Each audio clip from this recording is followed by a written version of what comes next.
mic, hopefully it will still be the proper distance away from your head.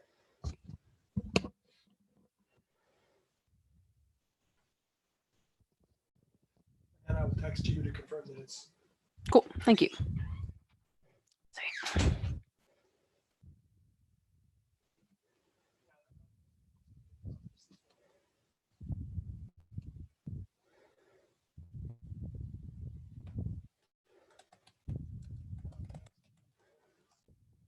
Thank you.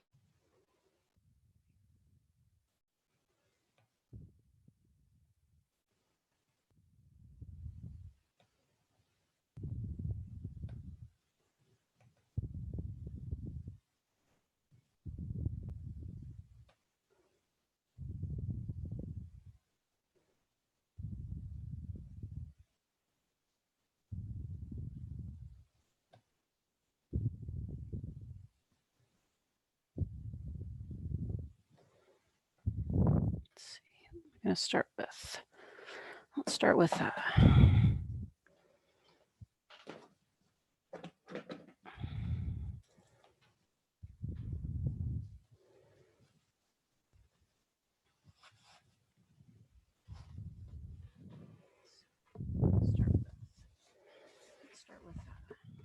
let's start with Sora. Hey, buddy. Here you go. It's okay.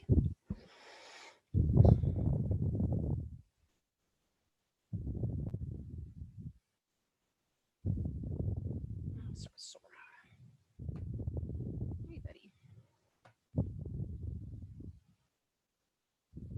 Here you go. It's okay.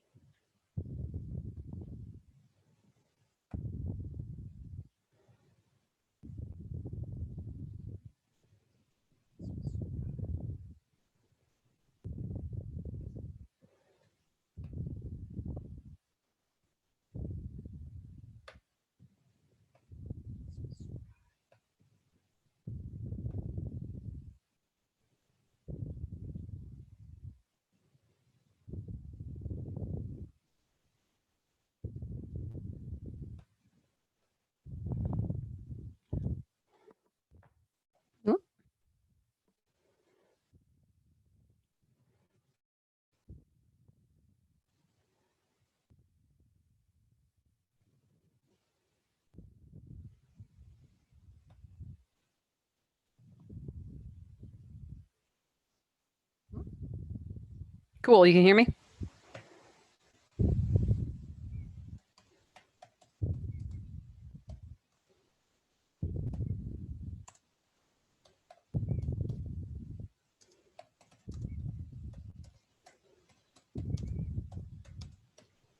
Cool. You can hear me?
Okay.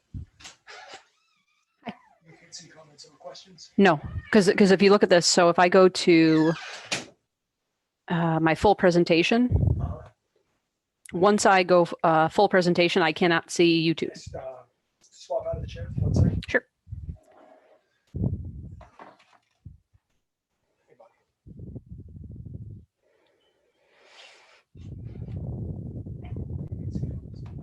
Yeah, because if you look at this, so if I go to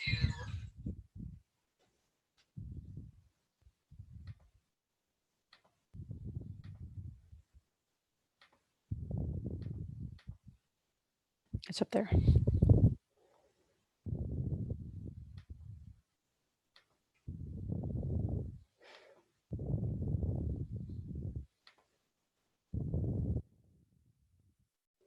Now that's Zoom chat. Now is that YouTube chat? That's the thing. You want to go explore? You want to go explore? So I just might need you to, I think what I might need you to do is just, I mean, because I can watch this, I just got to mute it. If I mute this, then I can see that. I can see the. But then you can't see your presentation. That's the downside, is that I can't see. What I can do is periodically pause your presentation and then say, let's address some comments in the chat. Yeah. Like, so what you might have to do is just be in here with that on mute, and just keep an eye on the chat while I talk. I'll just be laying down on the floor writing, and that way there's no sound from me. Okay, sure. And I'll be okay. Yeah, I mean, So does it looks good? yeah, it's fine. Cool. Okay. I'll just do that with the sound off, and then I'll just have the chat window off. Awesome. What are you doing? Yeah, you're gonna get to be on YouTube today. Yeah, good boy. Look at that. Look at that. That's you. That's all you. You're a superstar. Yeah. With all of my 26 subscribers. They love you. You're just like, you don't care. You're like, meh, whatever.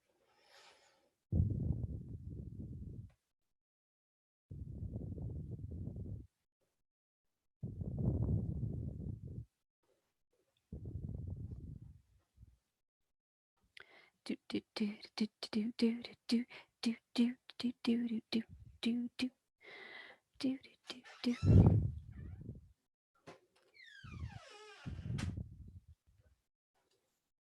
I love how chill he is. Every time I do a lecture, he just chills out. You know, just like curling up my hand. Okay. Somehow my pen got lost between here and there. It's okay. He's not gonna hurt you. You don't like him, do you? You don't like Brett, do you?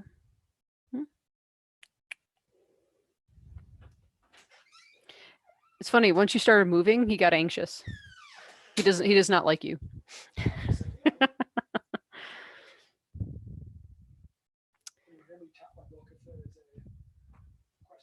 Cool.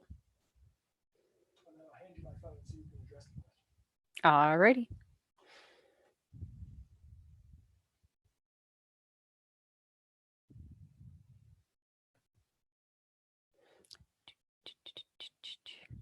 Just a couple more minutes, buddy, and then we'll start.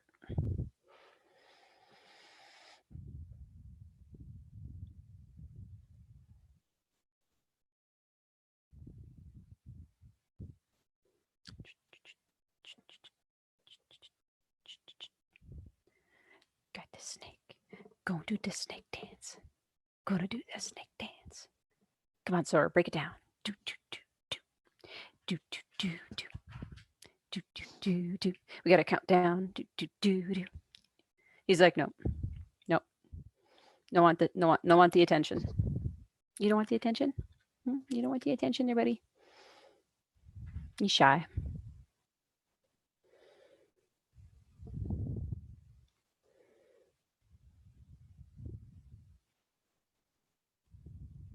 Okay. We're going to start here in about 1 minute.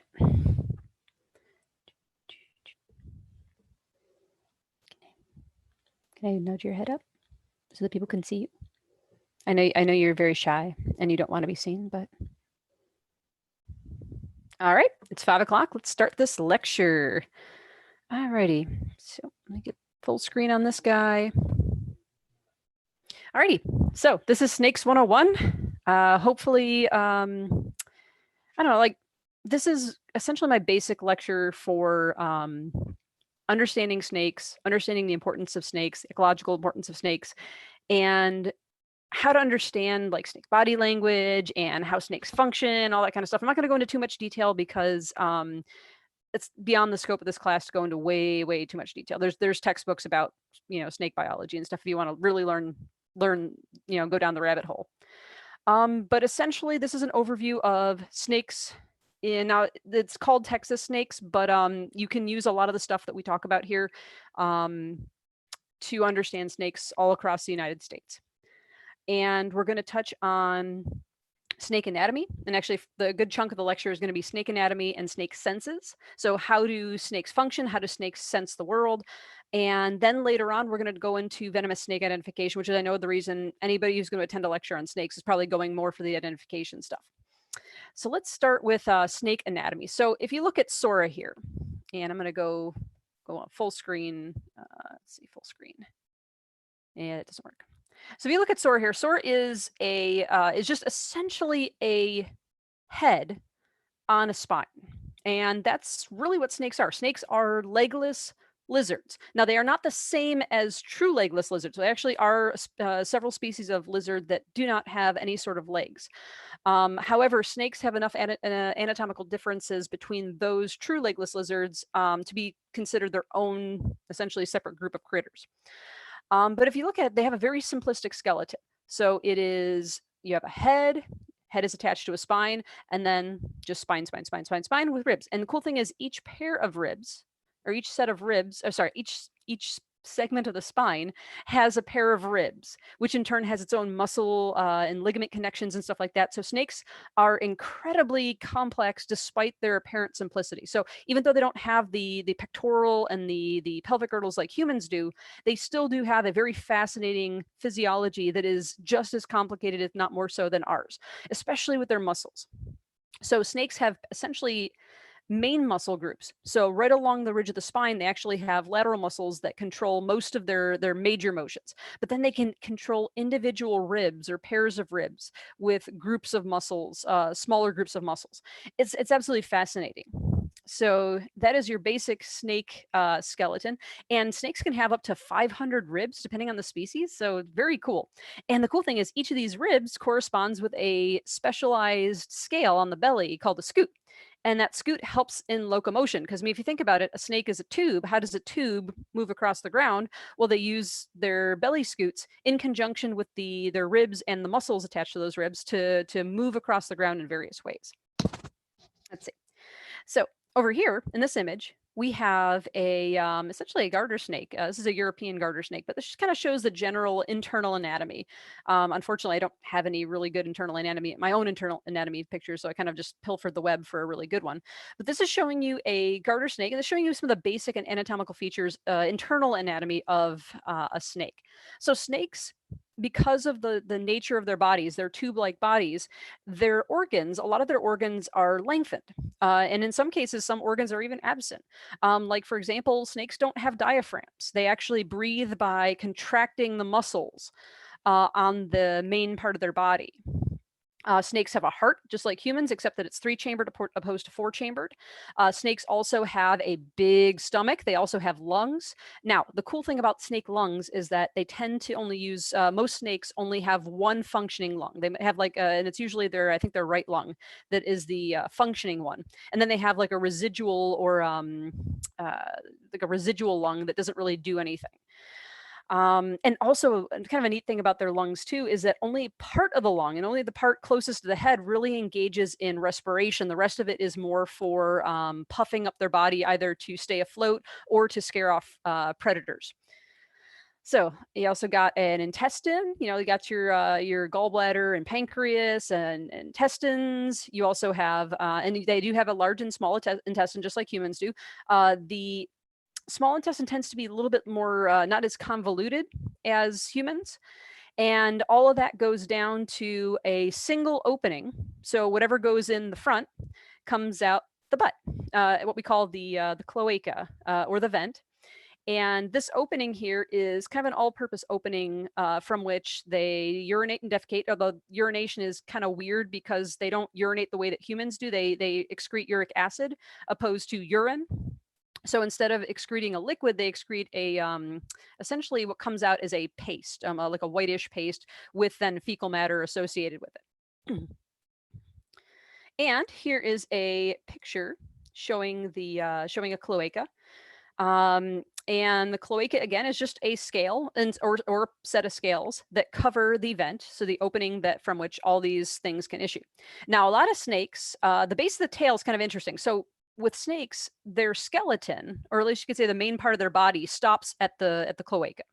And then beyond the cloaca is the actual tail. Because some people are like, oh my God, a snake, is a snake just a head with a tail, or does it actually have a body? No, a snake actually does have a head, a body, and a tail. The tail just is everything after the cloaca. Because if you notice, they don't really have, they have partial ribs, but for the most part, the really elaborate ribs that you associate with the trunk of the snake, they disappear after the cloaca. Now, the cool thing about the tail is prehensile. So all snakes can use their tail. And I don't know if you can see it with Sora, but Sora actually has his tail wrapped around one of my fingers. And they do that to essentially anchor themselves and use it like a little bit like a finger or a hand. So they can hold on to things. They can, really just holding on to things. Another thing, the cool thing about the tail is that's where they store their reproductive organs. So if they are male snakes store their reproductive organs, which are hideous and grotesque, to put it mildly.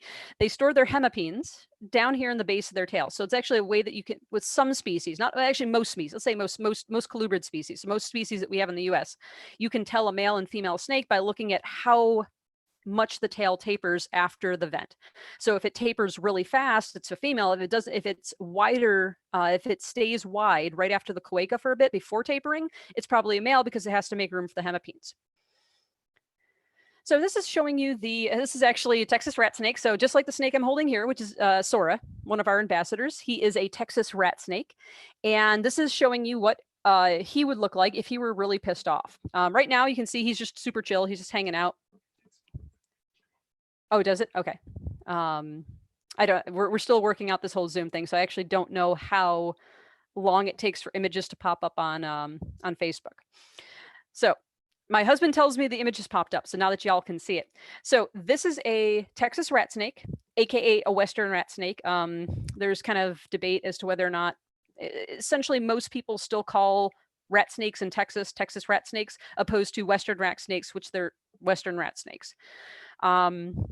So this image here is showing you not only the defensive display of the Western rat snake. So when a Western rat snake is scared and thinks it's going to be eaten by something bigger than it, it will adopt a very cool, kind of scary posture. So it'll curl its upper part of its trunk into an S shape. It'll open its mouth and it'll rattle its tail. It'll, in some cases, hiss. It'll sometimes hold out its tongue. It'll stick out its tongue and hold that tongue there and make it look really, really menacing. So this is just a threat display. This is not, a snake really doesn't want to bite you. It doesn't matter what species we're talking about. Even venomous snakes really don't want to bite a big human like us because we're so much bigger than they are. So when you have a snake going in defense mode like this, it's kind of a bluff. So it doesn't want to bite you. It just wants to bluff. And it will only bite as a last resort. So if you keep messing with it, yeah, it'll tag you no matter what species it is. But the reason why I have this image is because it shows the internal mouth anatomy really well, at least much better than the image that I had in the previous slide. And so what you can see, the most obvious feature here is the glottis. So you see this opening here? This is actually the opening to their trachea. So this tube is their trachea, and this is the opening to that trachea. And that trachea, if you think about human anatomy, the trachea, our trachea, which is the opening to our trachea is in our throat, that goes directly into our lungs. So this is the snake's breathing hole. And like humans, snakes can breathe both out of their nose and out of their mouth. But most of the time, snakes' mouths are closed. So if you look at Sora's mouth is not open. So his mouth is closed. He don't care. He just chilling there. You see his little tongues flicking too. Oh my God, it's so cute. You're such a cutie. You're such a cutie. Anyway, so his mouth is closed right now. So he's not breathing out of his mouth. He's breathing out of his nose. What happens though if the mouth is so full that it actually pinches the nostrils shut? That's the purpose of this tube here. So their trachea is extendable. So it can actually stick out like in this picture here, it's still inside the mouth, but when a snake is eating and when a snake has a mouthful of food, this trachea can actually extend outward and some usually off to the side. So the snake can actually breathe even though his his face might be all flat and stuff from fitting a big meal inside of his mouth. Right here, you have the tongue, and the tongue is one of the snake's main means of understanding its world. So if you see a snake, so all snakes, I'm going to hold Snore up to the screen here. Snakes. That's okay. So snakes will essentially, to understand their world, they do tongue flicks. And if I move my hand around, you see how his tongue is actually following my finger. Essentially, that's their way of getting information about their environment. And what they do, and actually, I do have a slide on this. Actually, I'm getting ahead of myself. I have a slide specifically on snake senses, sense of smell. And even though it's more of a sense of taste smell with the snake tongue, it's still really darn cool. Let's see. Oh yeah, actually, before I move on, I want to show the teeth as well. So snakes have so if you think of the human mouth, all right, we have the teeth on our top jaw and the teeth on our bottom jaw, right? Snakes have an additional set of teeth on their palate. So they actually call some of these teeth are called palatine teeth, and some of them are called pterygoidal teeth. And so snakes have an additional set of teeth on their mouth, on the roof of their mouth, and that's to help essentially pull their mouth over whatever food item they happen to be eating. So actually, that's one of the main adaptations that makes snakes so unique is that they have adapted to have elastic skin. They have a very wide gape, which is part of their skeletal feature. So they actually have an additional bone near the hinge. So they actually have, so it's called the quadrate bone. And it is think of it as like a double joint, so to speak. So they have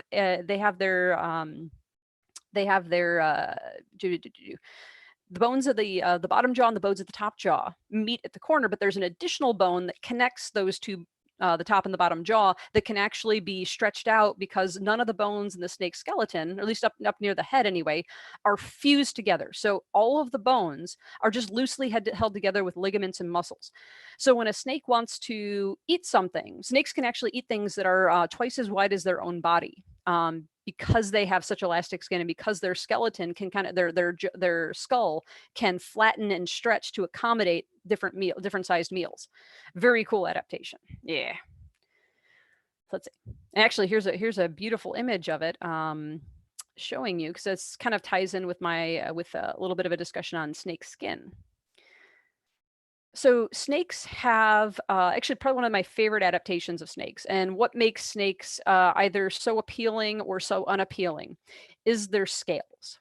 So snakes do have scales. Now, a lot of animals have scales. Fish have scales, reptiles have scales, snakes have scales, so on and so forth, right? But snake skin is unique because those scales are actually part of actually snakes and reptiles.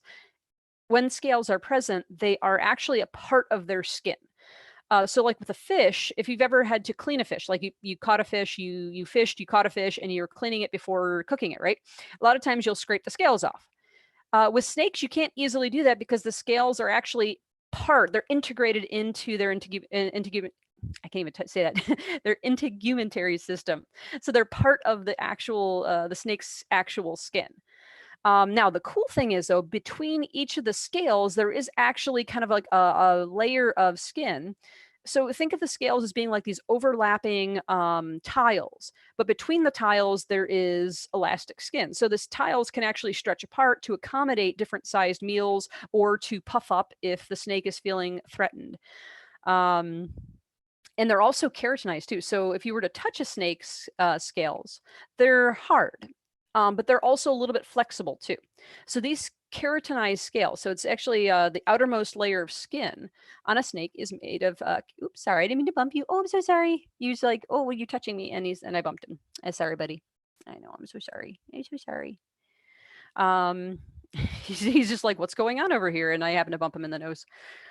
So these scales are keratinized, and the type of keratin, it's called beta keratin, is actually unique to snakes and reptiles. But that actually makes the the actual scales themselves a little bit harder than the rest of the skin. Now there is keratin, so in between the scales, there is still a layer of keratin on the very outermost layer of the epidermis. It's just not as hard as the keratin that's present on the scales themselves. And the cool thing about this, this keratinized outer layer of skin actually does help with preventing dehydration. It actually shows that snakes are truly, at least with terrestrial snakes, it shows that they're adapted to a more terrestrial environment opposed to like a aquatic environment. And so the scales serve many different purposes, but most of it is protection. Protection against dehydration, protection against disease, fungus, so on and so forth. Essentially, that keratin is a sort of semi-impenetrable layer that keeps out unwanted environmental stuffs. And the cool thing about snakes and reptiles too, but snakes kind of do it to they actually in my opinion like just blow it out of the park.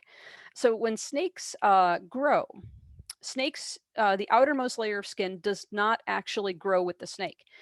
So as a snake gets bigger, it actually has to completely regenerate its outer layer, the outer layer of its epidermis. So we call this process ecdysis. So shedding is a more common term for it, but ecdysis, shedding, is essentially a snake's way of growing and getting bigger without despite the fact that they can't actually just grow larger or make their skin grow larger the way that, say, a human would by adding more cells and increasing the surface area. So these guys here, so as a snake goes through ecdysis, so this is actually this picture here in the middle, the snake that has the kind of darker scales and what looks like a blue eye. This is a snake that is about to shed its skin. It's about maybe 7 to 10 days away from shedding its skin. And this is called the blue period. So if you've ever watched any sort of herpetology videos with snakes and whatnot, a lot of people who keep snakes might refer to, oh, my snake is in blue, or hey, this snake is in blue, so on and so forth. This is essentially a sign that a snake is about to shed its skin. And I'm not going to go into too much detail about it because you can spend an entire lecture, like an hour-long lecture, if not more, talking about how specifically snakes shed their skin. But suffice to say, they periodically shed the outermost layer of their epidermis. And they have special cells in their epidermis that generates a new outer layer of the epidermis. It's very, very cool. And at a certain point, so when a snake is in blue, it actually has two separate outer layers of its epidermis. And that's why the snake looks kind of dull and why it develops this sort of blue film over its eye, because snakes actually don't have eyelids, unlike lizards. So when you have a snake that snake's eye, or at least the scale covering its eye, it is actually a scale. It's not an eyelid. It's not just the raw eyeball. It actually has a scale covering that we call a spectacle scale. And that is shed along with the rest of the snake. And actually, if you look at this image here of a Baird's rat snake, you can actually see two of the spectacle cells that had been shed from the head of this snake. And actually, Baird's rat snakes, in my opinion, are probably some of the most beautiful snakes on the planet. You are being so good. Look at you. You're being so good. Oh my God. All right. So what else can a snake do? Okay. Another thing that people most often notice about snakes is their tongue. And I've already showed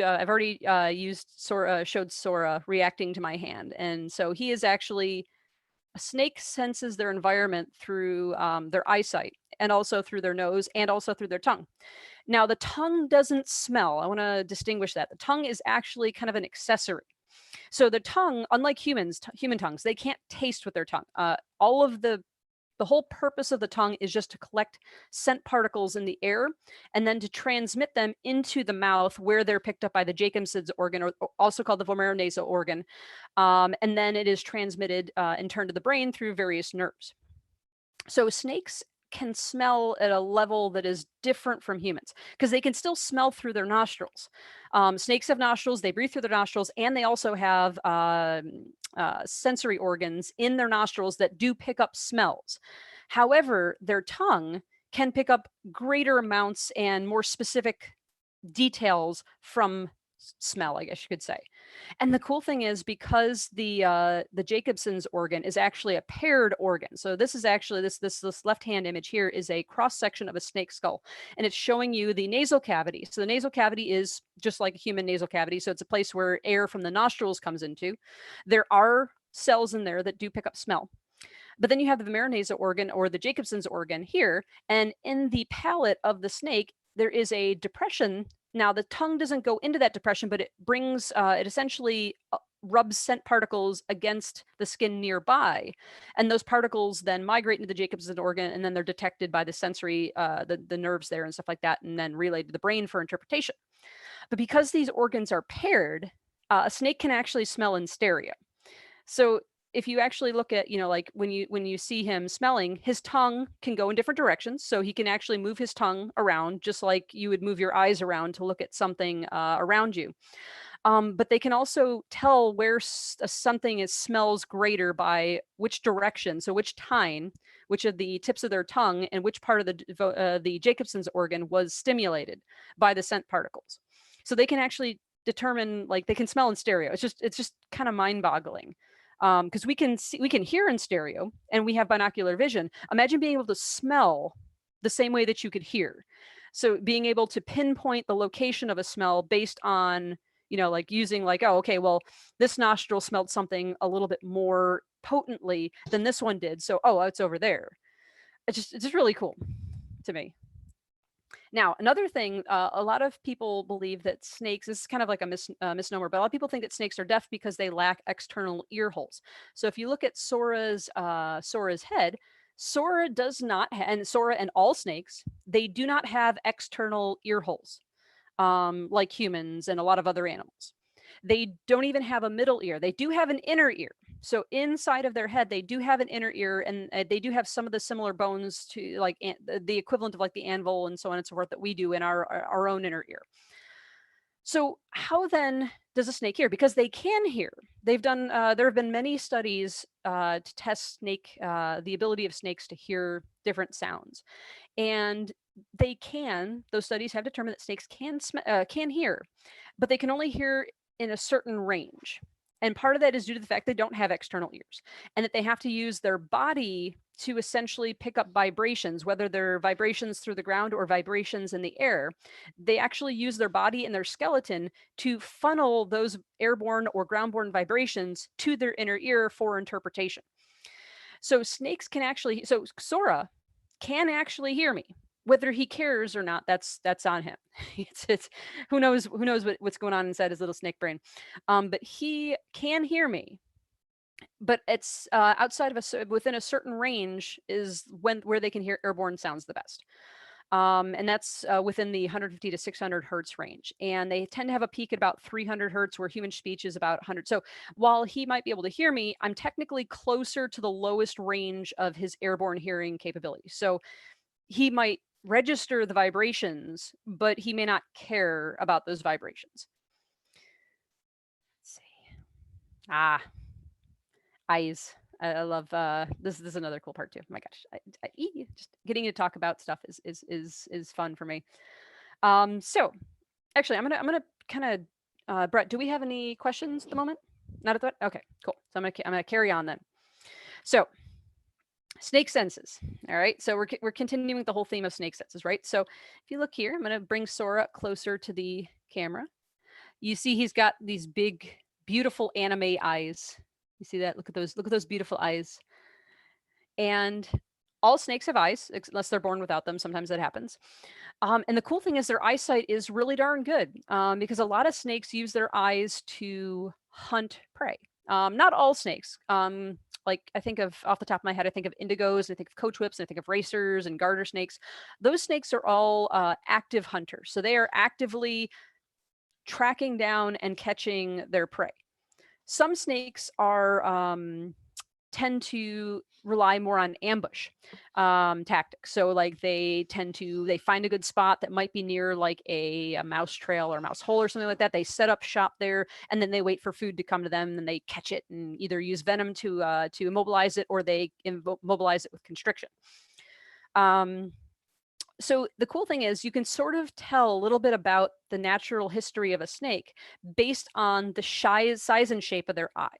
So snakes with larger front-facing eyes tend to be more active hunters than those with eyes more to the side. So for example, pit vipers and most boas and pythons tend to have eyes that are much more removed from, so they're not near the front of the face, they're actually more to the side. And as a result, that's kind of makes them really, so they have a really good field of vision, a very wide field of vision when the eyes are on the side like that, but they don't have really good binocular vision. Whereas a coach whip, so this image in the lower right here, a coach whip, because it has such large forward facing eyes, has a very large region of binocular vision, which allows great depth perception. So these guys here can see moving objects, and they can chase it down with really good accuracy. Now, where it comes some of the differences between, say, serpents and tetrapods, like us, Some of the differences lie in the type of color and or the ability to sense color, and also how they focus their eyes. So snakes, so Sora, when he wants to focus on something, so when he sees my hand, he wants to focus on an object that's nearby, instead of using muscles that change the shape of the lens, he actually changes the position of the lens. So either pushing the lens forward or pushing the lens backward. And that's how they focus. Isn't that really cool? Now it is debatable whether or not they have colored vision. Snakes do have rods and cones very similar to the human eye. The difference is that cones, which see color, in snakes, they only tend to have one or two pigments associated with those cones. So if they do see color, they probably only see one color or two colors, so monochromatic or dichromatic, opposed to ours, which are trichromatic. What is the snake in the right corner there? Oh, the snake in the which one? The lower right corner? This one, upper right or lower right? Lower right. Lower right is a coach whip, and this is actually I can't tell which species of coach whip. It looks kind of darker bodied, so it might be an eastern coach whip. But yeah, oh look at those eyes, so pretty. We have a coach whip here, and I hope to someday be able to use her for education. But she has such beautiful, big, beautiful eyes, and I love it. This upper one here, this is a rattlesnake, I believe a western rattlesnake, and the one in the lower left is a copperhead. Some people might argue that like, oh, hey, if it has elliptical, so like cat's eye pupils, then it means it's venomous. Well, that's not always the case. There are quite a few numbers of snake, quite a few different species of snake that do have elliptical pupils, and they tend to be nocturnal. So not only do eyes, like the size of the eyes and the position of the eyes, tell you a little bit about the snake's natural history, but also the shape of the pupils can tell you whether or not the snake is diurnal, so day active, or nocturnal, night active. And actually, in this case here, see this copperhead? The copperhead has a typical cat's eye pupil. If you reduce the light, so like say if you were to photograph a copperhead or a rattlesnake or some other pit viper at night, when they're trying to take in as much light as possible to their eyes, they actually would not have cat's eye pupils. They would have round pupils because their pupils dilate in low light conditions to let more light into their eyes. So some people that say that the best way to identify a venomous snake from a non-venomous snake is by the shape of their pupils. That doesn't always work, because you may end up, number one, you may end up killing a snake that's not venomous, or you may end up mistaking a venomous snake for a non-venomous one based on the shape of its pupils. Later on in the lecture, we'll talk about better ways to identify venomous snakes. You look at you, just hanging out. You just gonna hang out there all day long? Okay, actually, I'm gonna switch. You want me to switch out Sora, you think? Sure. Yeah, let's switch out Sora. So give me a minute. We're going to do a stage change. We're going to swap out Sora with a different snake. And since we're talking about venomous snakes, I'm going to pull out a venomous snake mimic. I think you guys might like that. So, all right, back into your bag. Oh my God, he's squeezing my finger so much. No, you need to go in the sack. Hey, Brett, can you help me? Yes. And I want to make sure everybody realizes that the other problem that you'd have to run into is even with the shape change of the pupils, you'd have to get really close to see. Yes, and that is actually a really good point. That if you want to check out, his mouth was against my hand the whole time. Oh, you don't care. If you want to identify a snake based on the size of its pupils, you do have to be very, very close, definitely within biting range, and you don't want to get near the business end of a venomous snake. I'll tell you that. Why don't you explain to them as we're doing the stage check? Why don't you explain why pillowcases? Oh, okay. So if you guys see, we actually have some of our snake stage, and if you see my snakes are in pillowcases.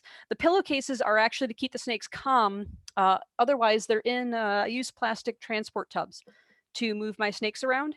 And a big tub like this with transparent sides makes a snake nervous because they can't hide. And so what we do is we use pillowcases in conjunction with this to make the snakes feel more secure when they're being transported. It also makes it harder for them to escape because snakes are very good at escaping. So if you have a plastic bin with just like say 2 latches, or with a weak plastic lid, they'll push it off and they'll be gone faster than you can blink. So we're going to pull out a surprise. It's a venomous snake. No, this is actually a non-venomous snake, but this is a venomous snake look-alike called a, he's like, oh my God, I'm out of my pillowcase now. Woohoo. I know. All right. I know you're much more wiggly than Sora, but this new snake, this is Houdini, and there is a good reason why we named him Houdini. Houdini is a master of escape, and so he's living up to. He definitely lived. Well, we called him Kellis originally, because of the milkshake song. You know, my milkshake brings all the boys together. Yeah, so my milk snake, yeah. So it's just weird. It's play on words, and so we named him Kellis originally, but then he proved to us that he should be named Houdini because he escaped from 3 supposedly escape-proof containers. But so this guy here, if you saw this in the wild, what might you think this is?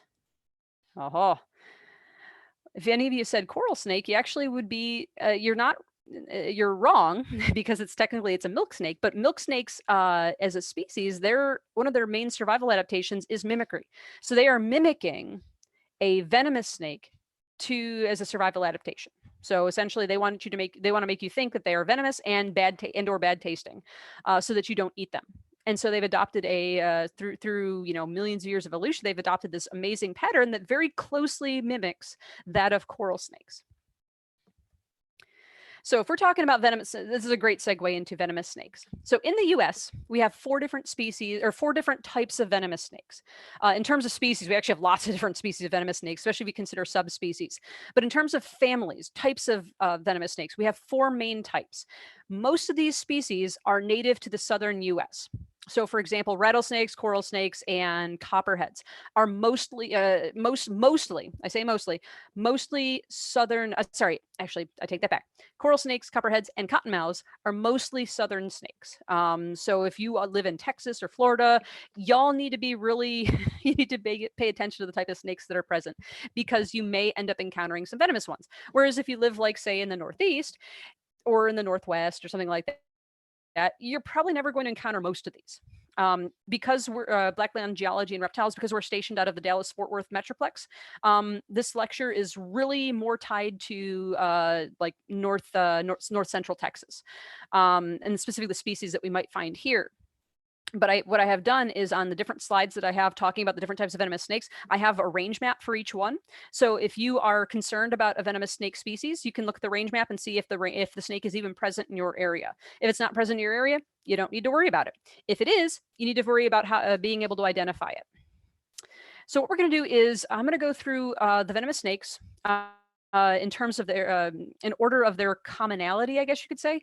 So like in Texas, one of the most common snakes that venomous snakes you will ever encounter is a copperhead.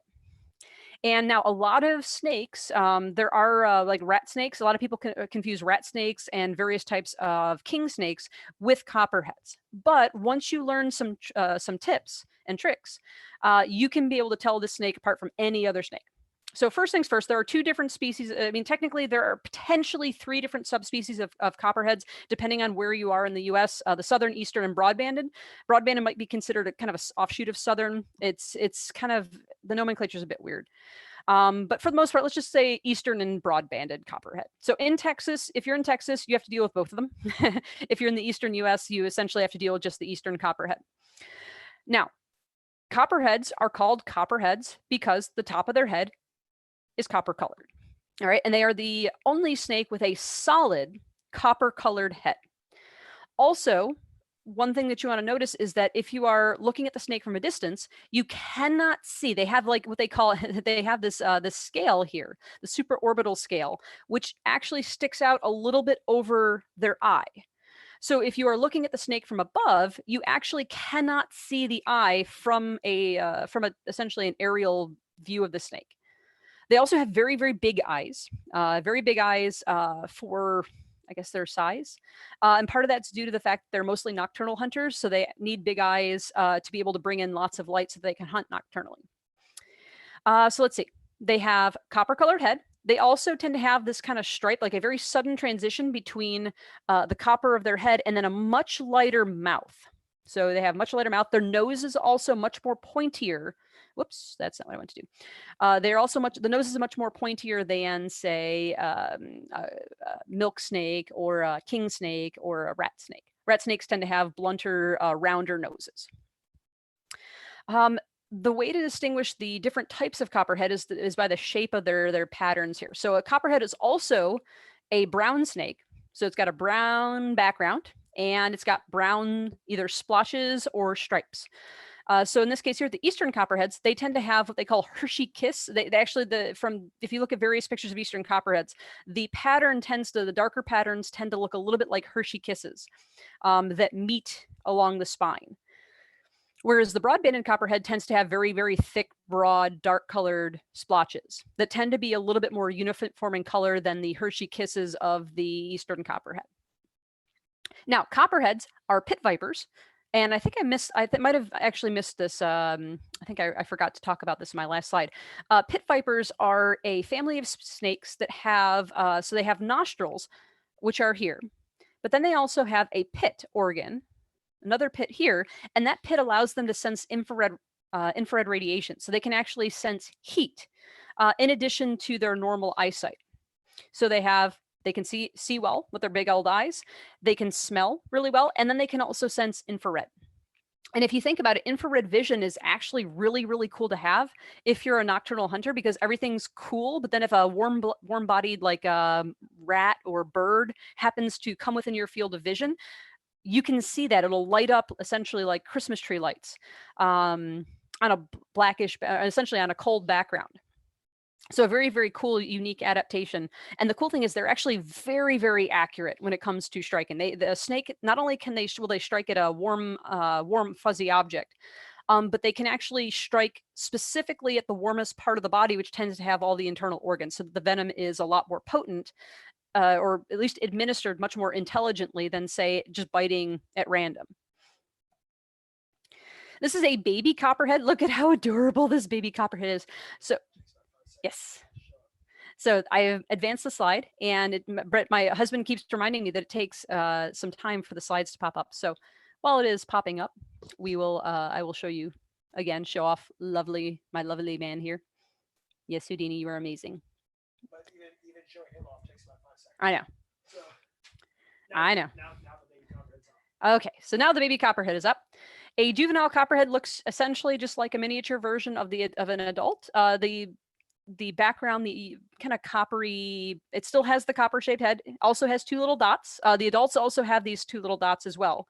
But they tend to have adults tend to have a much more copper-colored base color to their body than do juveniles. Juveniles tend to be a little bit lighter in color, with the blotches a little bit more prominent.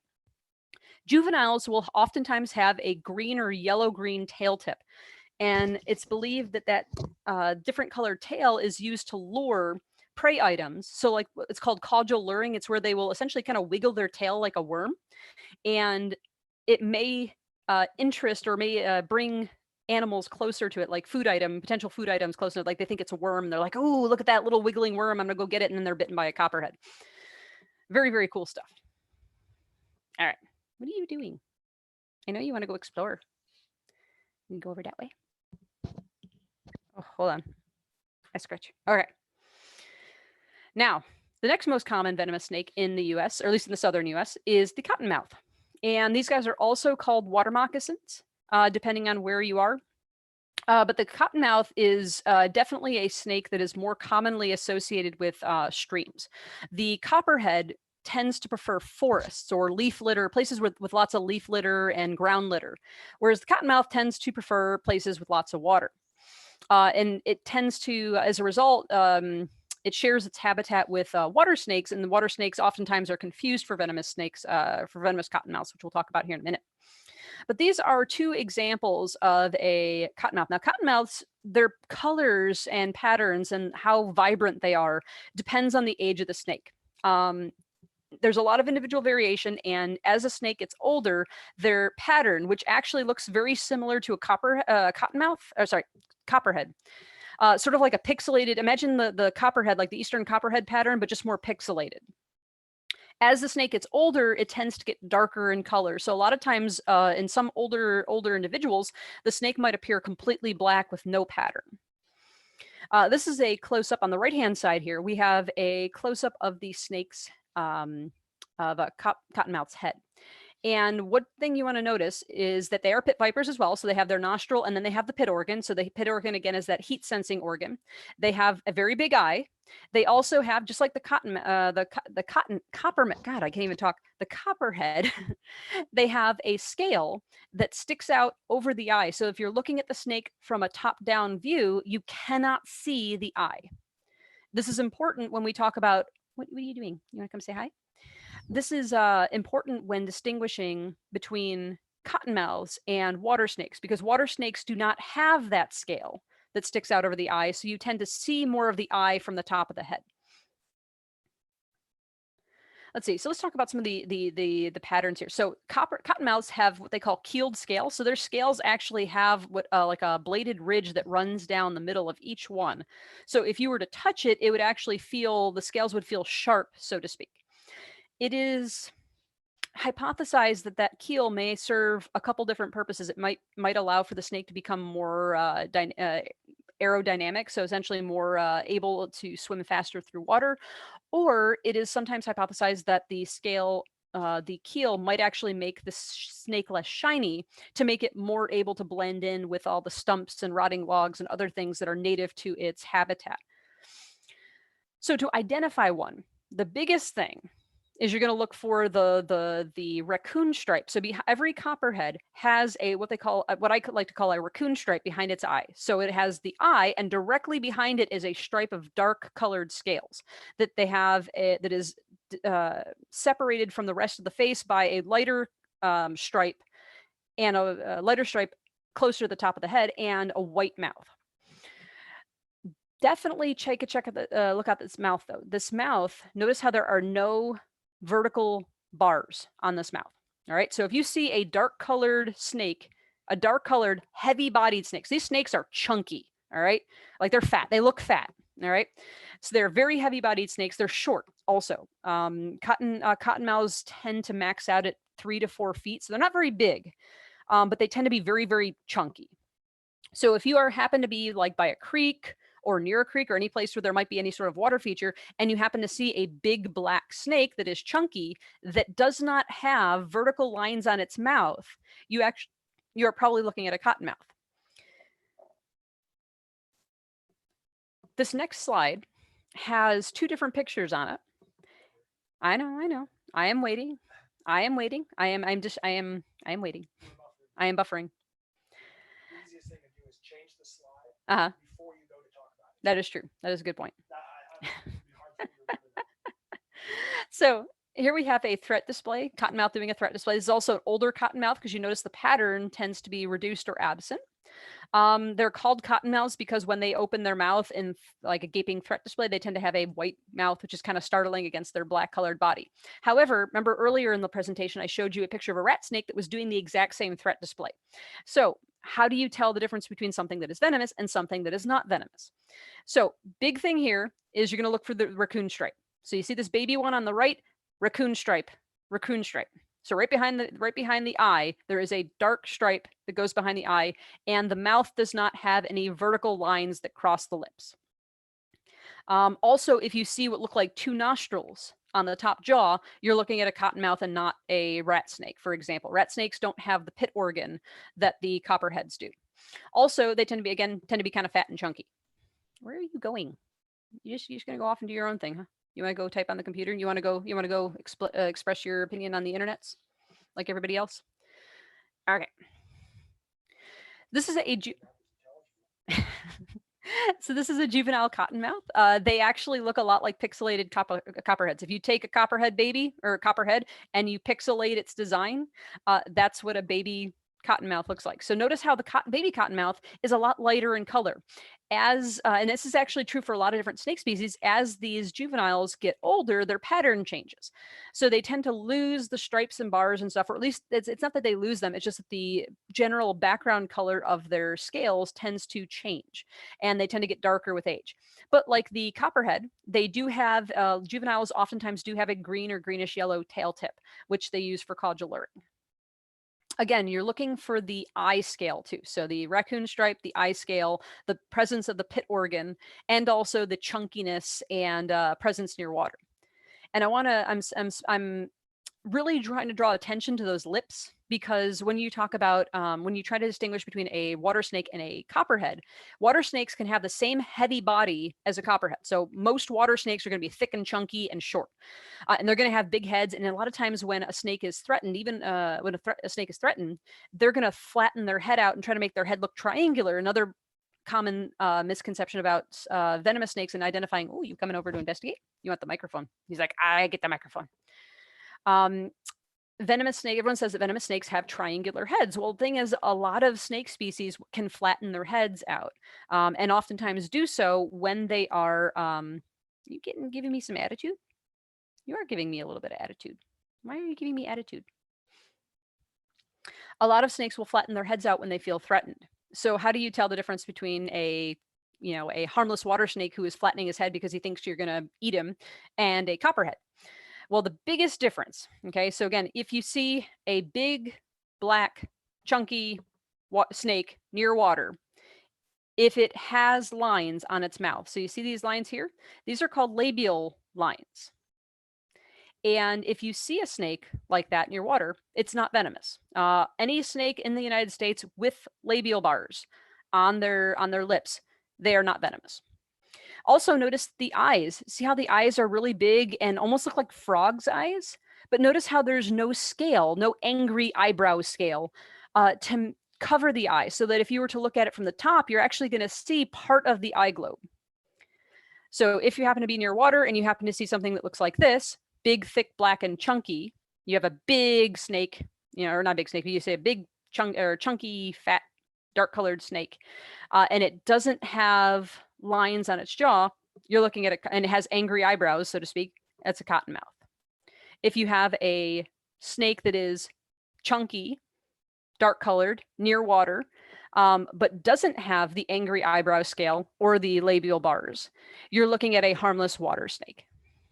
And I can tell you that I see a lot of, I watch a lot of, what do you call it? I watch a lot of snake identification stuff on Facebook. And a lot of times when I see like a dead snake pop up on one of those groups, people killed it thinking it was, actually, I'd say about God, I'd have to really go and do some research on it. But I would say like 80% of the time when someone kills a snake thinking it's a venomous snake, it ends up being a harmless snake. Another thing too, actually, I'll talk about this later, but like, I want to drive the point home. Like, you actually are putting yourself more in danger by killing a venomous snake. So say you have a venomous snake, you found a venomous snake. You're actually putting yourself more in danger of getting bit by killing it than you are just leaving it alone or like spraying it with a hose or something.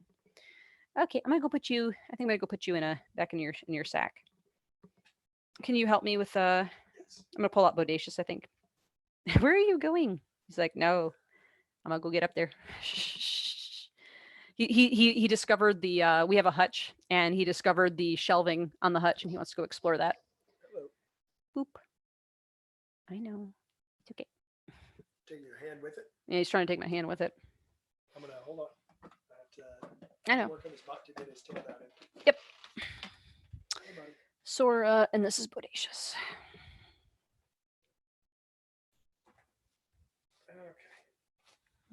Okay. I'll make sure not to put him with. Hi, Bodie. What you doing? What did it? I'm gonna pull out Bodacious. Since we're gonna be talking about rattlesnakes, I'm gonna pull up a snake that is oftentimes mistaken for a rattlesnake. This is a delay. Yes, I know the delay. Damn it! Jeez. It's hard to read. So since we're gonna be talking about rattlesnakes, I actually did pull out one of my rattlesnake mimics, and just to show you guys. So this is Bodacious. Bodacious is a bull snake.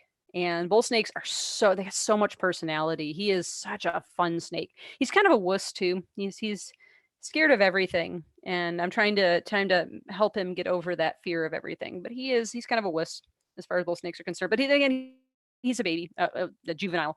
So he is a little bit over a year old now. So he's still very skittish. But as he gets older, that skittishness will probably go away. At least I'm hoping it will. But you can see him. He's very beautiful, very, very pretty snake. He's what they call a kankakee bull snake. So he's actually a tricolor kankakee. So he's got much darker markings on his head and lighter markings near his midsection, and then darker markings back toward his tail. And his tail, I don't know if y'all can see it, but his tail actually looks a lot like a rattlesnake rattle from a distance, which is really neat. Now, he doesn't have a rattle, but he will vibrate. Actually, most snake species will vibrate their tail when they're threatened to make you think that they're a scary rattlesnake. You are good, but also check it out. See, if you look at his mouth, you see how his mouth, he's got, well, I don't know, he's not going to let me show off his mouth. If you can see a side view of his mouth, he's like, nope, not going to show you. He's like, nope. If I can get a good side view of him, you can see that he actually does have labial bars, meaning that he's not dangerous. No rattlesnake, copperhead, cottonmouth, or coral snake have labial bars. So if you happen to see something that you think is a rattlesnake that's acting like a rattlesnake, but it has labial bars, it's not venomous. So rattlesnakes tend to be the snakes that people worry the most about. Like they tend to get the baddest rap out of all the different snakes, even though they're not very commonly encountered, at least in the Fort Worth, Dallas-Fort Worth Metroplex. They're not very commonly encountered here. In some parts of the country, they are very common, and you do have to be very careful about like walking around at night and so on and so forth. So there are different subspecies of rattlesnake, lots of different subspecies of rattlesnake. So depending on where you live in the United States, you want to be familiar with the different species that you might have. And they're found all over the United States. So this is a snake that I can't say that, oh yeah, you don't have to worry about rattlesnakes because they're only found in the southern part of the US. No, they're actually found across most of the US. So definitely be aware of the subspecies of rattlesnake that you might have in your neighborhood. You just want to go, he's like, oh my gosh, I'm out of the bag. Ooh, he sees the light too. He wants to go explore. But rattlesnakes are called rattlesnakes because they have a rattle on their tail. So all rattlesnakes, well, most rattlesnakes, let's put it this way, most rattlesnakes have at the very tip of their tail a series of overlapping scales that rub together when the tail is shaken, producing the characteristic rattle sound that you've heard in every Western, movie and ever. All right. And the cool thing about the rattlesnake tail is that they are, the rattle grows longer as the snake sheds. So every time a snake sheds, it adds an additional button onto the length of its tail. Now, you would think then that, oh my gosh, well, if it does that every time it sheds, and snakes can shed, depending on the age, snakes can shed sometimes 12 or more times a year. Usually as they get older, snakes tend to shed less.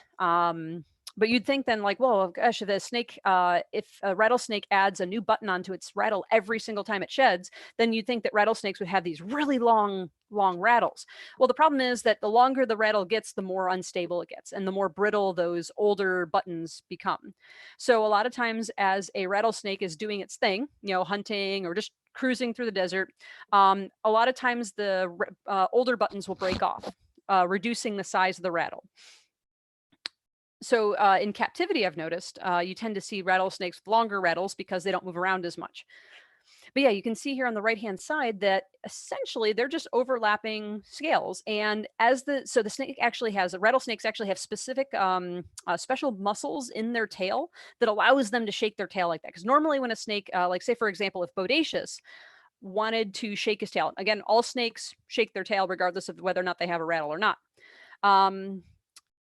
When he shakes his tail, he only shakes it intermittently. So he will buzz it, he'll shake his tail for a little bit, vibrate it against some leaves or the side of his enclosure, but then he gets tired. So the tail muscles of most other snake species, they're not designed to sit there and just shake for, 15, 20 minutes. Rattlesnakes, on the other hand, do have specialized muscles in their tail that allow them to shake their tail for much longer than normal snakes. Now, the cool thing about this, and potentially the scary thing about this, is that rattlesnakes only rattle when they feel their life is in danger. So if a rattlesnake, for the most part, rattlesnakes rely on their pattern to camouflage.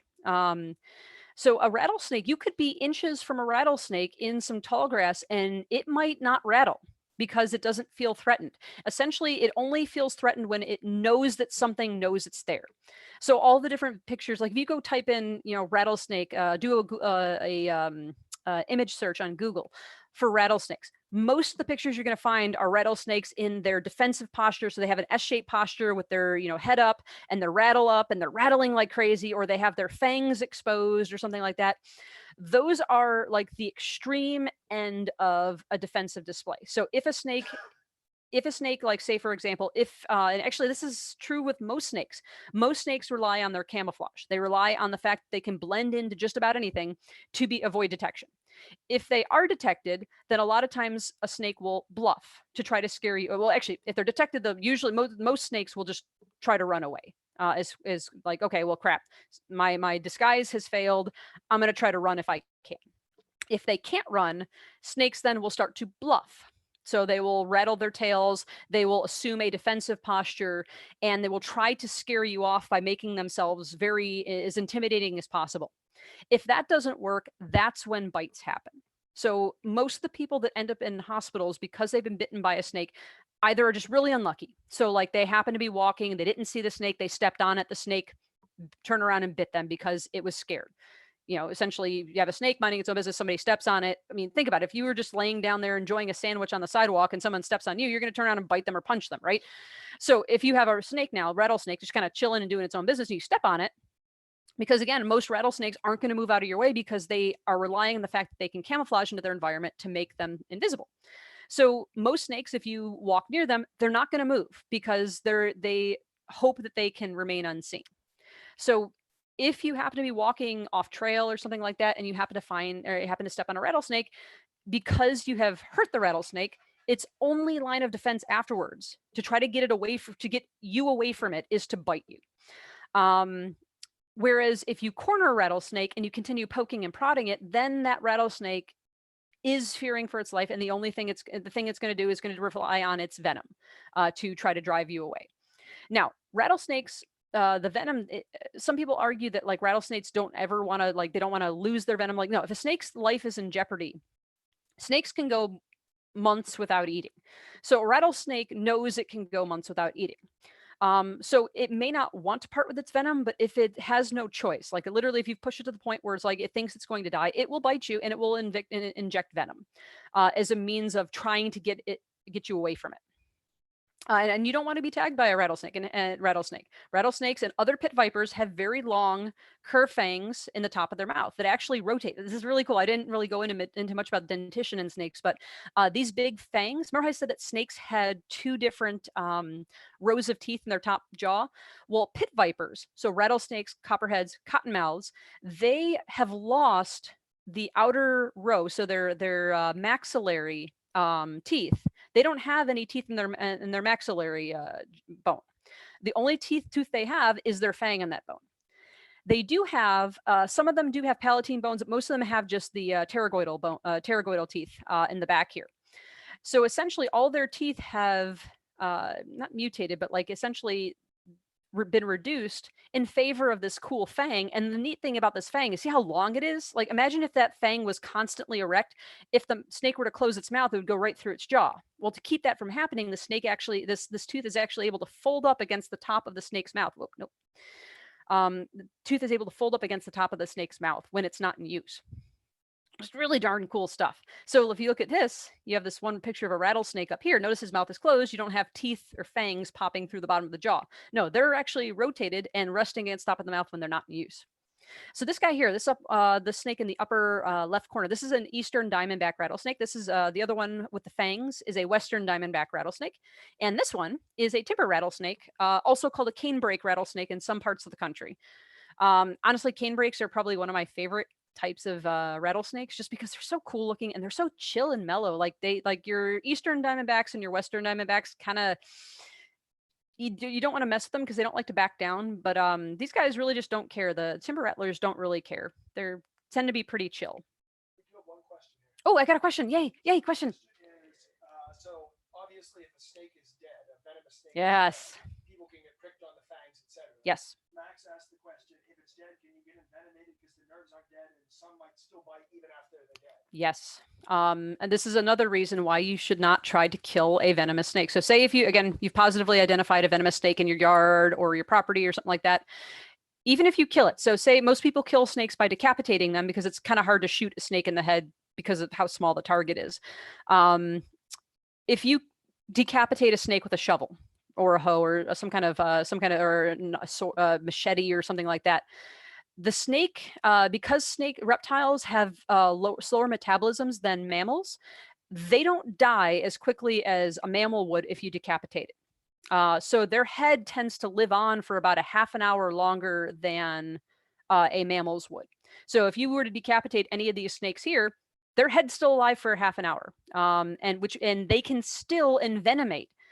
So if you try to pick up a dead snake's head, it can still bite you, and it can still deliver a fully venomed bite, even though it is dead. So a good rule of thumb is not to try to kill a venomous snake if you encounter it. I understand that people might have pets and children that they're afraid, that they fear for, especially in places like the South where venomous snakes are a lot more common. The best way to get rid of a venomous snake is to just take out your hose and hose that sucker down, like literally like full on jet mode, like turn, like how your hose has, if you have like the attachment has like different attachments, just turn on to jet and fire it at the snake. I guarantee that snake will not come back to your property ever, because think about it. If you imagine imagine you're wandering down the street and someone's blasted you full on in the face with a gardening hose. You're going to be scared either. Well, you're going to be, well, it'd be like a pressure washer. Yeah, actually. So you scale it down to snake level. It's like a pressure washer. So imagine somebody blasting with a pressure washer. You're probably going to run in the opposite direction as fast as you can, assuming you survive it. But no, snakes actually are pretty durable. So if you blast them with your hose, they will run. They're like, oh, I don't want to deal with this. This is not fun. And we're going to go on. Yeah, and it keeps distance. That's the big thing, is you want to stay as far away from the business end, so the mouth end of that snake, as possible. And even I've seen some people that will tail venomous snakes too. Like, unless you know exactly what you're doing, that is incredibly dangerous. Putting your hand anywhere near a venomous snake is just asking for problems. Where are you going? He's going, oh, you're going to go hang out in my hair now? He loves Bodacious for some reason, loves my hair. I don't know why. He just likes to tangle himself up in it and just hang out. If you're interested, you can also tell them about Craig and the 22, because that snake actually. Oh yeah. So my husband mentioned, and you can't hear him because we don't have an open mic at the moment. But my husband mentioned a story that he had heard, and actually this is a friend of ours who he has property nearby, and he shot a, I think it was a copperhead. It was a copperhead. He shot a copperhead with a 22. All right, and the snake was not moving. And so he picked it up and threw it over his fence line. And then he's like, okay, I killed the snake. And he was horrified to discover that the snake then slithered off after being shot with a 22. So just because you shoot a snake or kill it, decapitate it, it doesn't mean it's dead. And that is oftentimes something that people overlook, because they assume that snakes die the same way that a mammal would, and they don't. Yep. And another thing is that people oftentimes want to show off the fact they killed a venomous snake. And there is research. The people that are most likely to get bit by a venomous snake are drunk white men. This may sound incredibly awful, but it is actually, there is some scientific merit to it. More drunk white men are bitten by venomous snakes than are any other demographic in the country. And now that's not to say, like, snakes over across the world, like people do get bit by venomous snakes like in South America and India and so on and so forth. But a lot of the people that get bitten there's different types of bites. So like what they call, I forget the actual term, but it's like the idea of a working bite versus a vanity bite. So if you have people like a farmer in India that is, working in a field and they're bitten on the hand, they consider that a different type of bite than somebody who kills a snake, decapitates it, and then shows off its head to their buddies. Look at you, just kind of doing your own thing, aren't you, Bodhi? So yeah, good rule of thumb: don't kill venomous snakes if you can help it. Also, actually, good rule of thumb is just not to kill snakes in general, because like, even if it's not a venomous snake, so like say you can't tell the difference between a harmless snake and a venomous snake. If you kill a harmless snake, you actually could be opening up a niche for a venomous snake to take advantage of, because there's a reason, like if you find a snake on your property, or snakes plural on your property, there's a reason why they're there.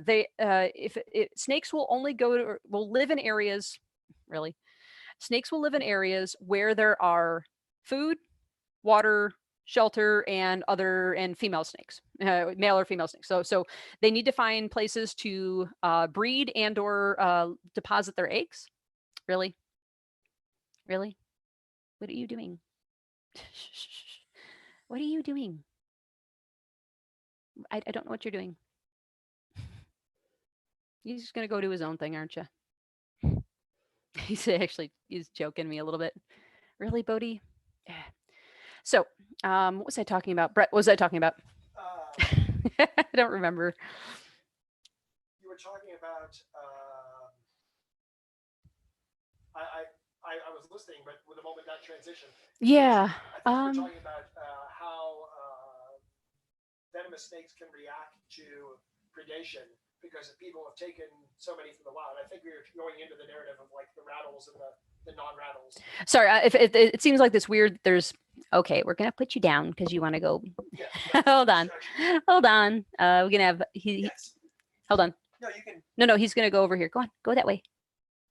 Go that way. Yes. Ooh, yay, new place to go explore. Yeah, come on. If you want a one-on-one shoe. He's going. He's just taking his time. Yeah, but you could tell the narrative of what's happening with rattlesnakes. Well, the thing is, though, there's okay. My husband is mentioning this idea that rattlesnakes aren't rattling as much as they used to, and there is no scientific. There's no evidence to support that as of yet. Okay. That also, it's another common thing. People say that because of feral hogs, rattlesnakes don't rattle as much as they used to. No, it's just that rattlesnakes in general don't normally rattle.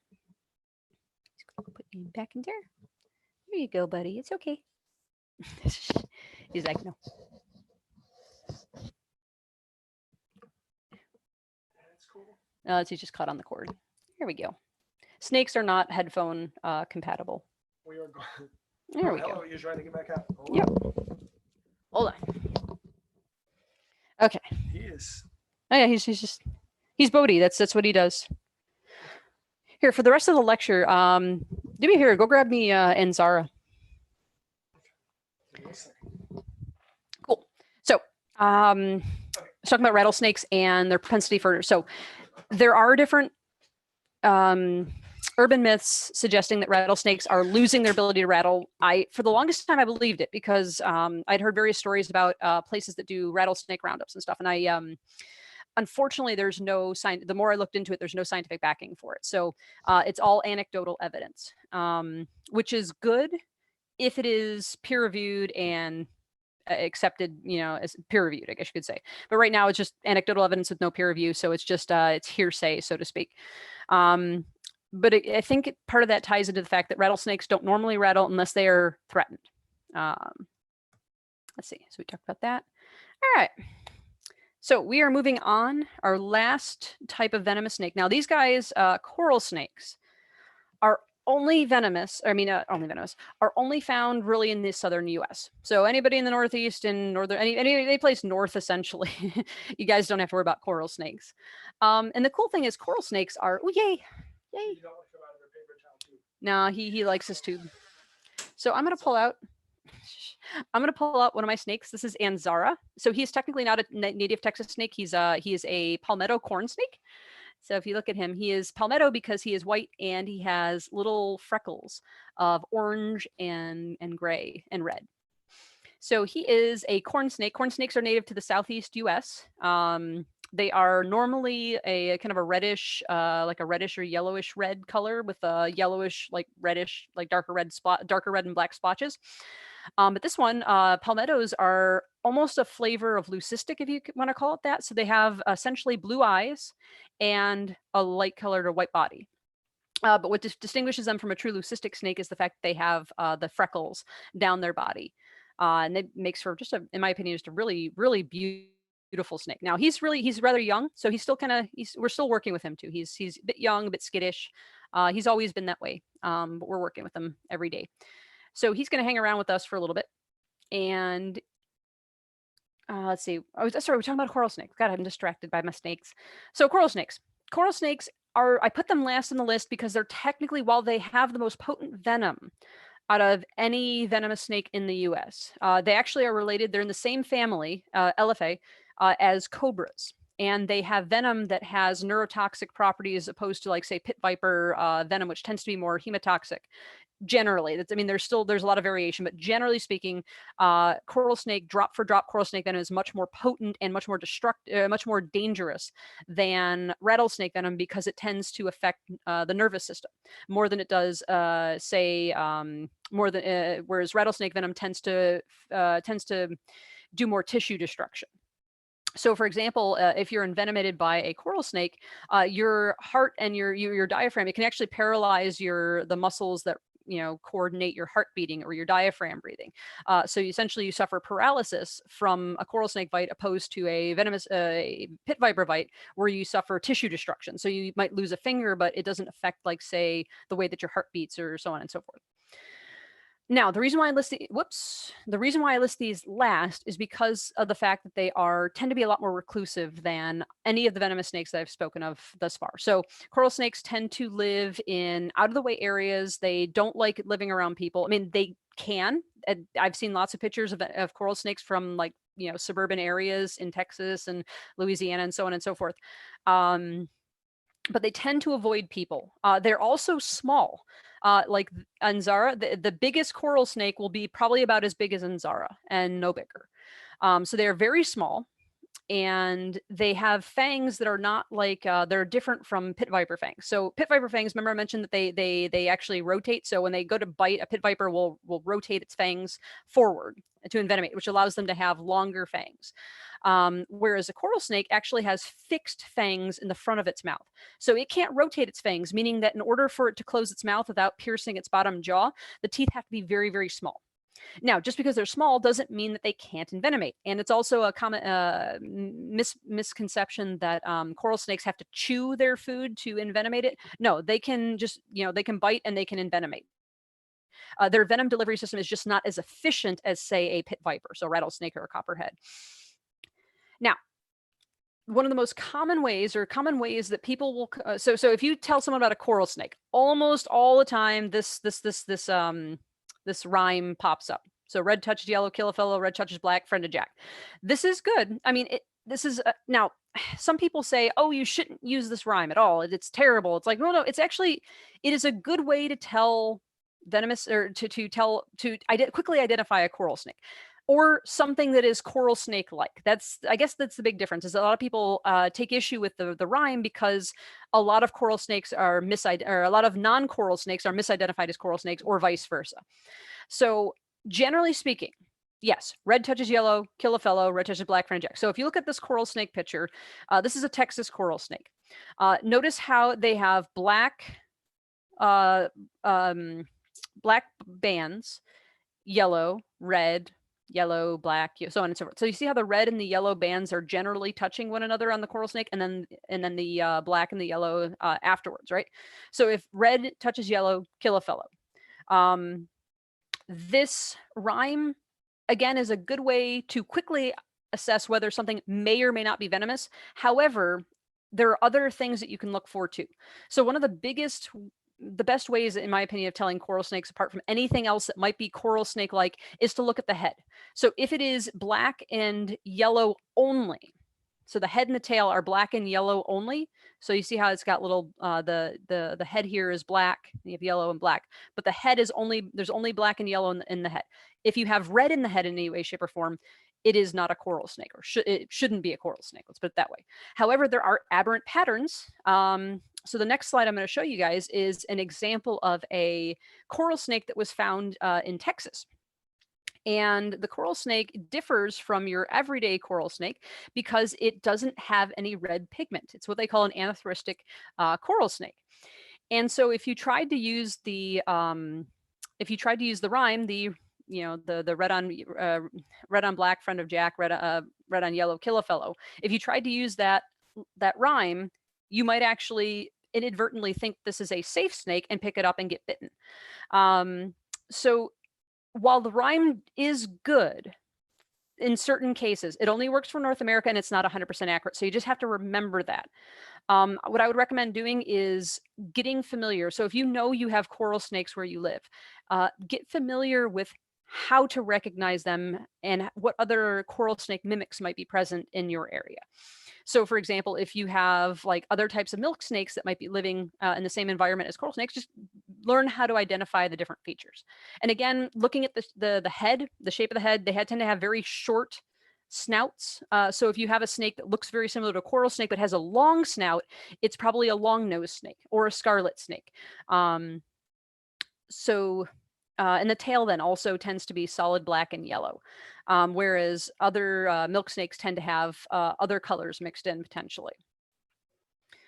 So the rule of thumb, a good rule of thumb, and actually this is not just a this is not just for you'll see here in a moment, you'll see a little comic strip that I found on a snake website about the rhyme. All right, but this is good for all venomous snakes. All right, doesn't matter if you identify it as a venomous snake and you want to just don't touch the snake. Like if it's a venomous snake, if you identify it as a venomous snake, don't touch it.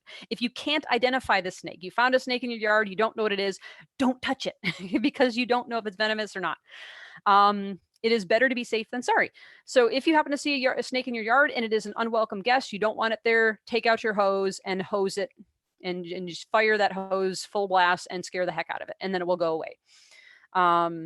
You also have other options like on Facebook. I know that there are many people on Facebook, and there are other agencies as well that will remove snakes. Doesn't matter what snake species, they'll come and remove it from your property for free because they just don't want people to kill it. Okay. I think that's a good stopping point. I actually think that's I think I've said enough. And you might want to add one comment, which is you don't have to show the slides. Mhm. Just say Okay. Yes. Okay. Benefit of actually, my husband is right. He just pointed out that I actually probably should talk about this. Okay. So even if it's a venomous snake, so say you have a coral snake or a rattlesnake or something like that, right? Why are they beneficial? Okay. So this kind of goes into the general discussion of ecology and food webs and stuff like that. So snakes are predators. All snakes are predators, and they eat anything that they can subdue. So either by constriction or envenomation or just overpowering it. So like this corn snake, for example, Anzara is a constrictor. So he will essentially usually lay in wait for his food, and he will grab it and he will wrap his coils around it, and he will essentially stop it from being cause it to go into cardiac arrest because its heart can't beat. It's kind of a grotesque way of going, but it's actually faster than suffocation. So the reason why snakes are cool, venomous and non-venomous, is that they eat what we consider to be pest animals. And the biggest pest animals are the rodents. All right. So mice and rats and squirrels, but rabbits. I mean, how many times have you ever seen people complaining about rabbits eating their begonias? Well, if you had snakes on your property, snakes would potentially eat baby bunnies, reducing the number of baby bunnies in your yard. Snakes also eat squirrels and rats. And as we all know, squirrels and rats can potentially can damage your home. I had a friend that had squirrels in their attic, and they caused somewhere in the ballpark of $10,000 worth of damage to plumbing, to insulation, to drywall, and so on and so forth, because they got in, they essentially chewed a hole into her attic and set up a nest in there. So with all the poop and all the and what they like during the summer when it gets hot, they want water, so they chew into their pipes and stuff like that. So with all the damage they had done, that was 10 grand worth of damage from just a squirrel infestation. And some people are like, oh, oh no, squirrels. Like if you just threw a snake up in there, like a rat snake would take care of that problem right away. Seriously, a single rat snake. So my first snake, Sora, that rat snake, I mean, he can eat 9 pounds of rodents a year. I mean, every week or every 2 weeks, they eat a rat, a full-size rat. So now imagine like that's all those snakes working in concert to reduce the number of pest creatures in your yards or in your houses. That is one of the main ecological benefits of snakes, is that they can keep rodent populations. So any species of animal that has a very rapid breeding cycle, rodents, rabbits, squirrels, their snake's job is to keep the population of those animals in check. And so, Yeah, and that also think about mice, as adorable as they are, they're vectors for a lot of different diseases. And so if you have mice in your house and they're pooping on everything, which they do, as much as they're cute, you can potentially get some kind of zoonotic disease from them. And now think about like having to treat that and stuff like that, all the and replacing drywall and all that stuff. So mice actually, they cost billions of dollars of damage every year across the country. So snakes, they are nature's way of controlling rodent population. They're your Orkin, essentially your nature's Orkin, so to speak. If you have a rodent problem, catch a rat snake and put it in your garage. It will eat those rodents. It will kill the rodents faster than if you were to put down like glue traps and stuff. They're much more efficient. And when they don't find, say if they eat all the food that's there, they'll just move on somewhere else and find more food. And they will find a way out. Snakes are very, very good at slipping through very small spaces. Also, people are like, another argument I oftentimes hear, like when I try to explain the benefits of snakes. So even venomous snakes they're snakes. They eat rodents, and they're really good to have around. Now, obviously, there's a danger with having to cohabitate with a venomous animal, because you get bit by a copperhead or a cottonmouth or a rattlesnake or a coral snake, you're going to probably end up in the hospital, and it is expensive to treat venomous snake bites. Partially that's due to the fact that a lot of places, as much as like we might see like, oh my God, we see it in the news all the time. Believe it or not, while there are 7,000 snake bites in the U.S. every year, they're not very common. Some places in the country, like some doctors, some hospitals may not treat snake bites with any sort of regularity. So you might actually cause a doctor to freak out because it'd be his first snake bite, treatment. But even though there are a lot of snake bites per year, very few people, like 1 to 2 people per year, die in Texas. And we're talking about deaths like all the people that are envenomated. When we say like 7,000 snake bites, we're talking, if you look at this number is an amalgamation of all the people that work with snakes, like at zoos and aquariums and places where they raise snakes for venom extraction. So so all those people plus all the people that like kill them and then get bit because they're showing it off to their friends or stepping on them accidentally, that kind of stuff. So 7,000 snake bites per year. The US has a population about 400 million people. That is not a large number of incidents. And also a lot of the snake bites end up being dry. Not all of them, but and actually if you're bitten by any venomous snake or supposedly venomous snake, you go to the hospital just in case, because a lot of envenomations, they don't show, other than like maybe some discomfort, especially coral snake. Coral snake venom doesn't really show any outward signs. Like you don't show any really outward signs of being envenomated until like an hour or so after being bitten. So if you are bitten by a venomous snake, go to the hospital and have them evaluate it. Don't make a judgment call on your own because you're not a doctor. And then if you are tagged, like very few people actually die of venomous snake bites. So I mean, with the creation of anti-venom, we only have, and this is Texas, 1 or 2 deaths per year in Texas, and that's it. In the US, it could be somewhere like maybe 10. Whereas if you compare that to people that in Texas, people that every year in Texas, there are like 3,700 people that die driving their cars. We don't think about cars as being dangerous because we use them all the time. But because we use them all the time, the risk associated with driving is actually much greater than, say, a snake bite or a shark bite or a dog attack or having a meteorite fall through your house and hit you while you're in a chair watching TV or something like that. Think about deaths like in Texas, people dying from firearms, either through suicide or some or other. 3,500 people drowning, 360 more people drown every year. Like people, think about all your friends with pools. More people drown per year than are bitten by snakes and die by snake bite. Yeah, it's actually, it's about the same number of people die from shark bites as they do snake bites. So you are more likely to die in your car than you are to die by being bitten by a venomous snake. Actually, I think that's a good stopping point. That is a good stopping point. And I will stop there and I will address questions now that I can actually go and look at Facebook.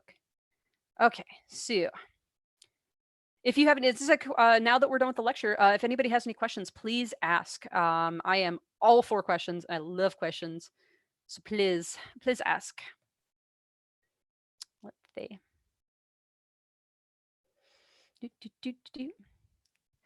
And while people are typing in their questions, if they have any, I'm just gonna give Inzara. Inzara, do you want to go take a look? We got Inzara from one of the local. There's a place called the DFW Reptarium. That's where we got Inzara, and I was so happy to see that. They're like, oh my god, they have a palmetto corn snake. I want it. But look at him, how pretty he is. He's such a cutie.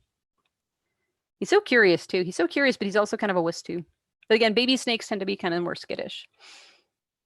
All right, ask me your questions. If you don't have any questions, then I will stop the lecture then, because I am tired. It has been a very long day. Do, do, do, do. Do, do, do, do. Do, do, do, do, do, do, do, do, do, do.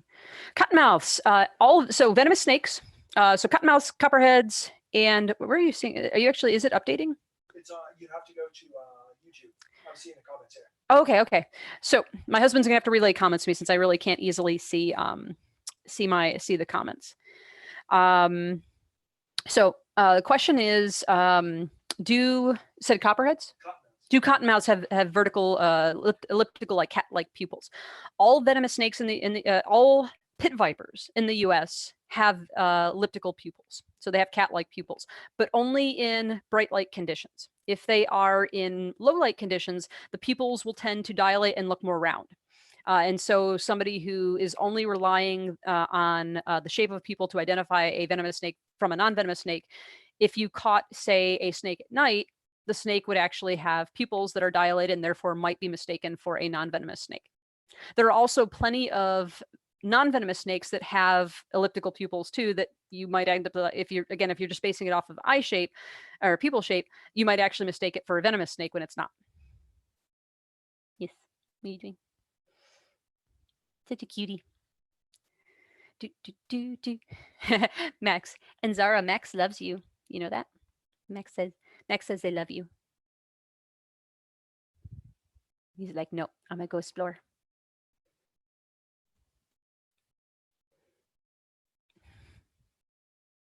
Any other questions? Not yet, but you cool. Tell them that next Friday we might do a lecture on Oh yeah, shameless self-promotion time. My husband is going to be doing a lecture on volcanoes, right? Yeah, common volcanoes. Yes. So he's going to do, we're going to try to do either a live art stream, a live science stream, or a live science stream every Friday. And so he's going to do a lecture next Friday about volcanoes and common misconceptions about volcanoes, because both of us are volcanologists, and talking about volcanoes and every aspect of volcanology is hot. That wasn't my joke. That was actually my husband's. I heard him over my shoulder. But yeah, so maybe join us every Friday at 5 p.m. For science time or art time. We usually do 5 p.m. For some reason, 5 p.m. seems to work really good for us, and nobody's complained yet about it. So we'll probably do 5 p.m. And that goes back to our graduate school days when honey brown was $5. This is $5 gold. Really, Brett? So my husband's talking about honey brown and how honey brown was $5. We used to call it $5 gold in college, and so yeah, 5 o'clock works for everybody. 5 works. The number 5 is great. So yeah, let's call that let's wrap that up. Unless anyone has any last minute questions, we're going to wrap up this live stream. Thank you all for joining us. I realized I started the lecture because I was so eager to get started. If you have never heard about us, we are Blackland Geology and Reptiles, and we do essentially animal outreach. Or at least we will once we have a vaccine for COVID-19. But right now we're sort of working from home, doing lectures from home, that kind of stuff. Trying to work at the libraries to do online programming and stuff. That's oh, thank you, Falcon. So Falcon commented and said it was super educational. Thank you. That's the whole point. We're trying to do an educational series. I want to educate people, because one of the biggest problems, I don't know how to put it, like the biggest. I'm trying to think of, my brain is kind of like, no, you're gonna shut down. No, it's more like the idea is that there's actually, here's a good example. When I was a kid, I used to have an encyclopedia that I would look at. It was like a visual encyclopedia. They used to have these big, there were blue volumes encyclopedias. They had like several like a whole set of them, and I had a whole set of them. I don't know how I got them. I just know that I had them since I was a kid.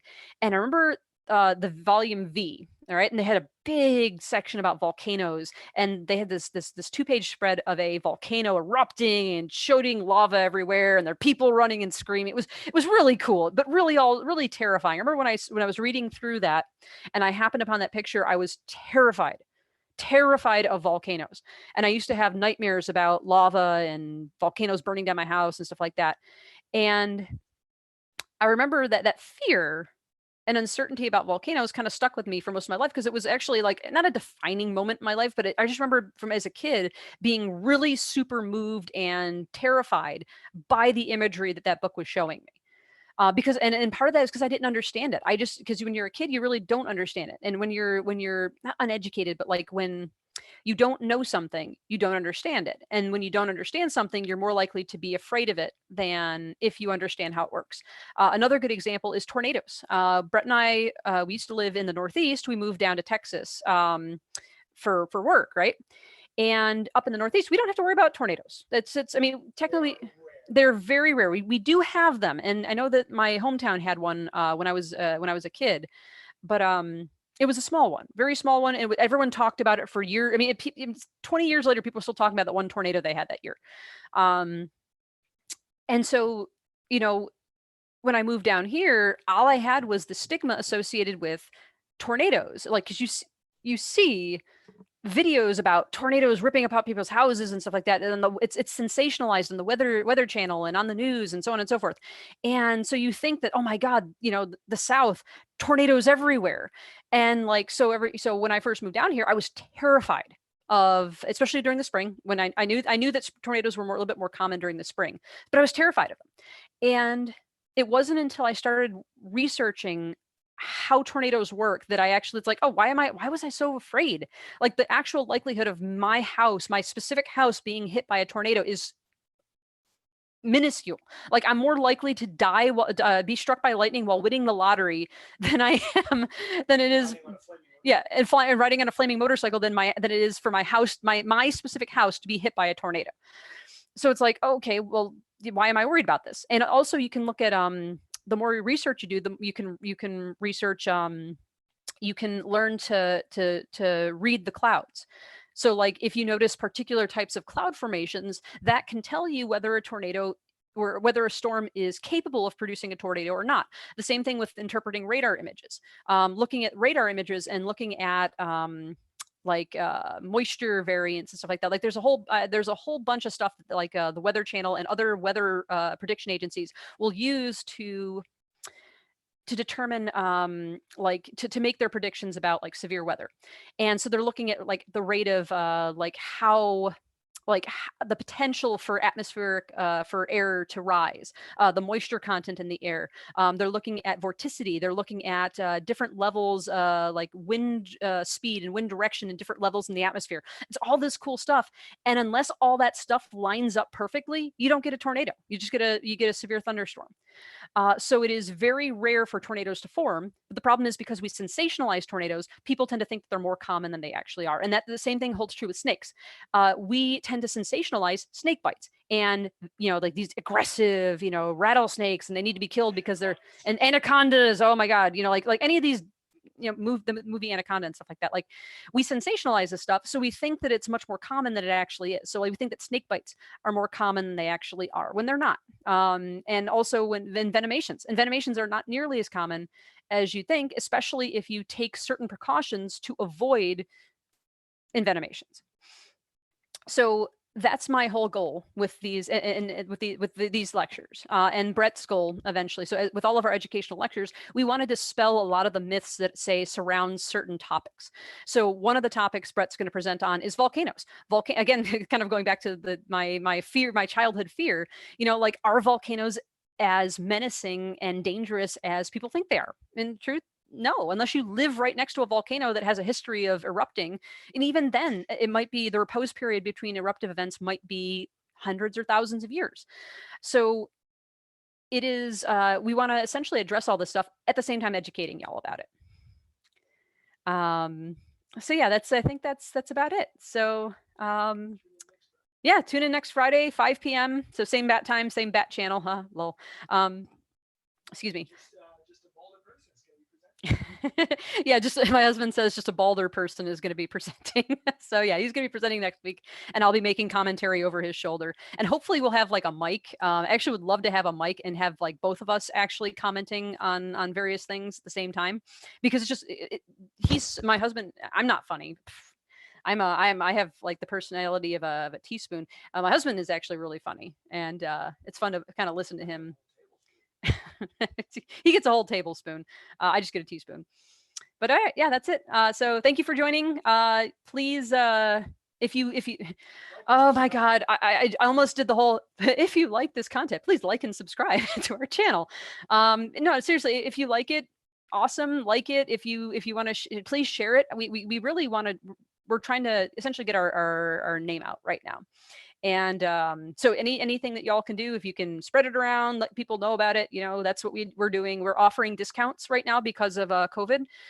So our normal lecture fees, because we're not doing things in person, are actually halved. So you can actually get a personalized lecture. So exactly what I'm doing to you guys, you can have this for your kids or your family or something like that, and it can be personalized to you. And we can also, hi, what are you doing? Are you done? Are you done being held? No. Let's see. So that's about it. So thank you all for joining us. Like and subscribe if you like it. We'll see y'all next week. See, now to figure out how to turn this guy off. Let's see. If you click here. If I click here, and then watch y'all get to see the derpy me. Up, nope, has been kicking me out. Yeah, it's easier to.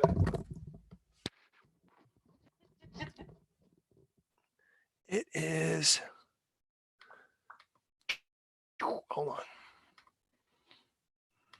Oh, stop share.